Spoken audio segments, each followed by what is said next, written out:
দর্শক পাঠক, স্বাগত আপনাদের সকাল সন্ধ্যার নিয়মিত আয়োজন কি খবরে। বার্তাকক্ষ থেকে আজ আপনাদের সঙ্গে আছি আমি শর্মিলা সিন্ড্রেলা। জানিয়ে দেব আলোচনায় থাকা খবর।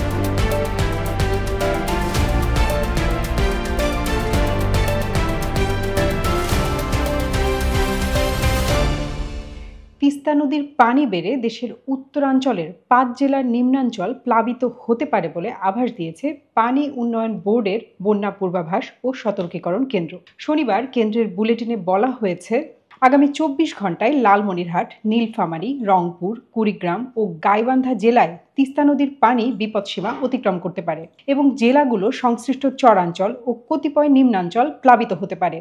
রংপুর বিভাগের অন্যান্য নদ নদী সহ রাজশাহী ও সিলেট বিভাগের বিভিন্ন নদ নদীর পানি বাড়লেও তা বিপদসীমার নিচ দিয়ে প্রবাহিত হবে।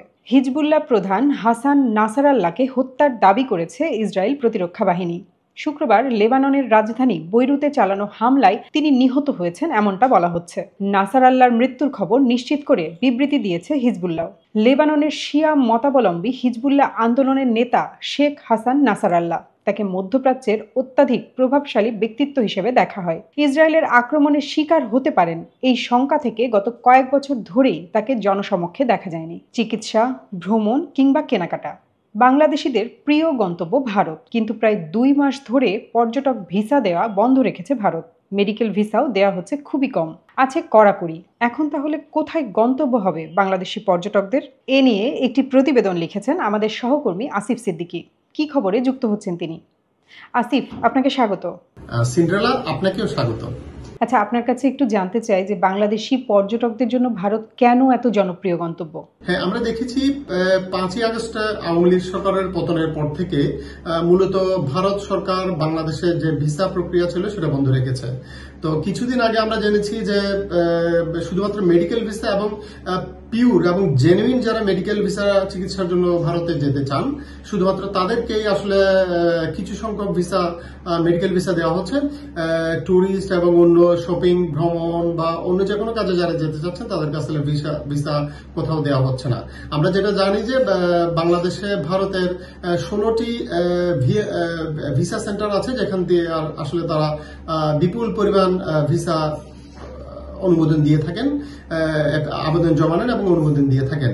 তো সেই ভিসা প্রক্রিয়াগুলো আসলে পুরোদমে বন্ধ আছে এবং কবে নাগাদ আসলে সেই ভিসা প্রক্রিয়া ভিসা নতুন করে শুরু হবে সেটা আসলে জানা যায়নি। সেটা আসলে দুই দেশের সম্পর্ক কতটা ভালো হচ্ছে তার উপর আসলে নির্ভর করছে বলে আমরা জেনেছি।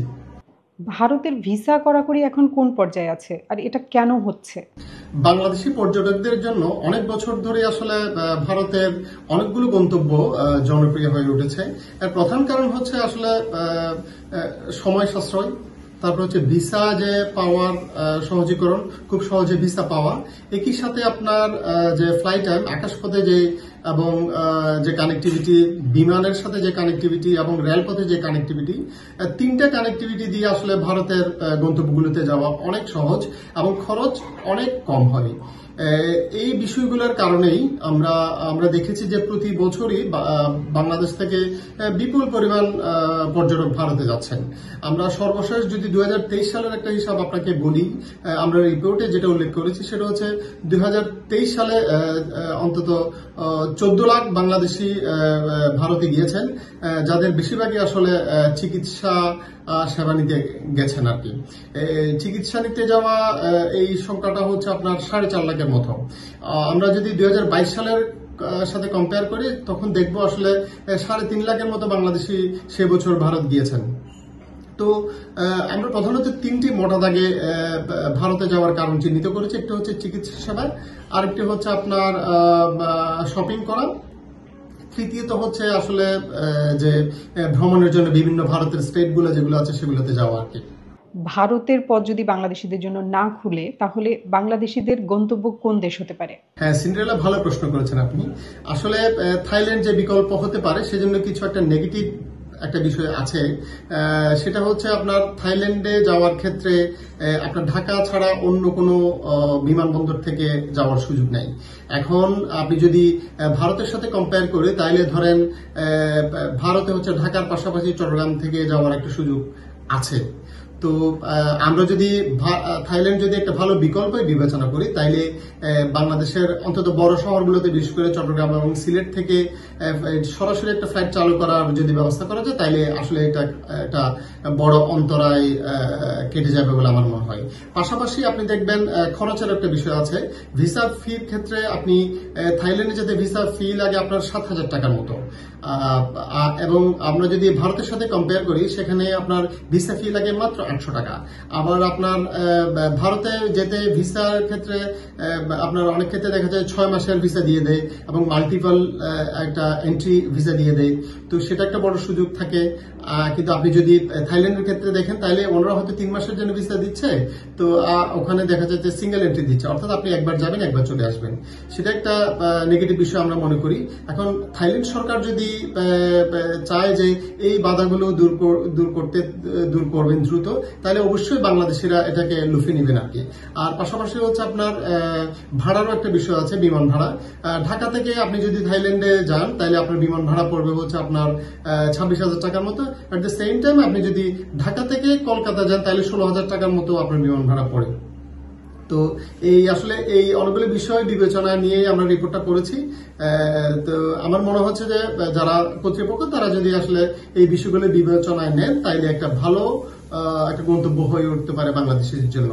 আচ্ছা, আপনি থাইল্যান্ডের কথা বললেন। থাইল্যান্ডের জনপ্রিয় গন্তব্য হওয়ার পথে কি কি অন্তরায় আছে? হ্যাঁ সিন্ড্রেলা, আমার আসলে আজকের নিউজের প্রধান থিমটাই ছিল এরকম যে ভারতের ভিসা যদি একটা নির্দিষ্ট পিরিয়ডের জন্য বা নির্দিষ্ট সময়ের জন্য বন্ধ থাকে, তাহলে এই যে 14 লাখ বাংলাদেশি, তাহলে কোথায় যাবেন?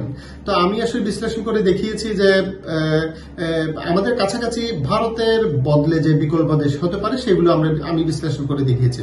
প্রথমত আমি বলতে চেয়েছি থাইল্যান্ড হতে পারে একটা ভালো গন্তব্য, কারণ বাংলাদেশের সাথে থাইল্যান্ডের যে ফ্লাইট টাইম আছে অন্তত 2.5 ঘন্টার জার্নিতে থাইল্যান্ডে পৌঁছা যায়, সেটা একটা বড় সুযোগ। আর অন্য বিষয় হচ্ছে যে থাইল্যান্ডের সাথে বাংলাদেশের একটা ভালো রিলেশন আছে, এবং আপনার মেডিকেল ট্যুরিজমের জন্য আসলে একটা ভালো বিকল্প হতে পারে।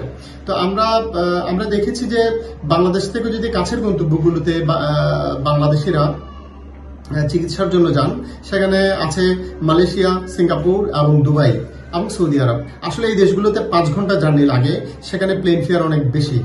আমরা যদি একটা কম্পেয়ার করি, তাহলে দেখবো হচ্ছে ভারতে ঢাকা থেকে যদি আপনি কলকাতায় যান, তাহলে প্লেন ফেয়ার পড়ে আপনার 16,000 টাকা। এট দ্য সেম টাইম আপনি যদি ঢাকা থেকে যদি আপনি থাইল্যান্ড যান, তখন প্লেন ফেয়ার পড়বে হচ্ছে আসা যাওয়া মিলিয়ে আপনার 26,000 টাকা। আমরা যদি আবার 5 ঘন্টার যে জার্নিগুলো আছে দুবাই, সিঙ্গাপুর, মালয়েশিয়া, সৌদি আরব, এগুলো তো আসলে 50,000 থেকে এবং 65,000 টাকা পর্যন্ত ভাড়া হতে পারে। তো আসলে ওগুলো বাংলাদেশিরা যেসব ভারতে যে কারণে যেতেন, যে খরচ সাশ্রয়ের যে বিষয়টা, সেটা আসলে ওই দেশগুলোতে সম্ভব না। এবং আমি এটাই বলতে চেয়েছি যে আসলে অনেকের সাথে কথা বলে আমি এটা বুঝাতে চেয়েছি, রিপোর্টে বলতে চেয়েছি যে থাইল্যান্ড হতে পারে আসলে একটা ভালো বিকল্প। আসিফ, আপনাকে ধন্যবাদ। হ্যাঁ সিন্ড্রেলা, আপনাকেও ধন্যবাদ। এছাড়া জান্তার শান্তি প্রস্তাব কেন প্রত্যাখ্যান করলো মিয়ানমারের বিদ্রোহীরা, এমন একটি লেখা প্রকাশ করেছি আমরা। কে সত্য বলছে, রবি নাকি ভারতীয় পুলিশ? এমন একটি খবরও পাবেন সকাল সন্ধ্যার পাতায়। এছাড়া দেশ ও বিদেশের আরও অনেক খবর প্রকাশ করেছি আমরা। এসব পড়তে ক্লিক করতে হবে সকালসন্ধ্যা.com। আমাদের পাবেন ফেসবুক ও ইউটিউবে। সকাল সন্ধ্যার সঙ্গে থাকুন।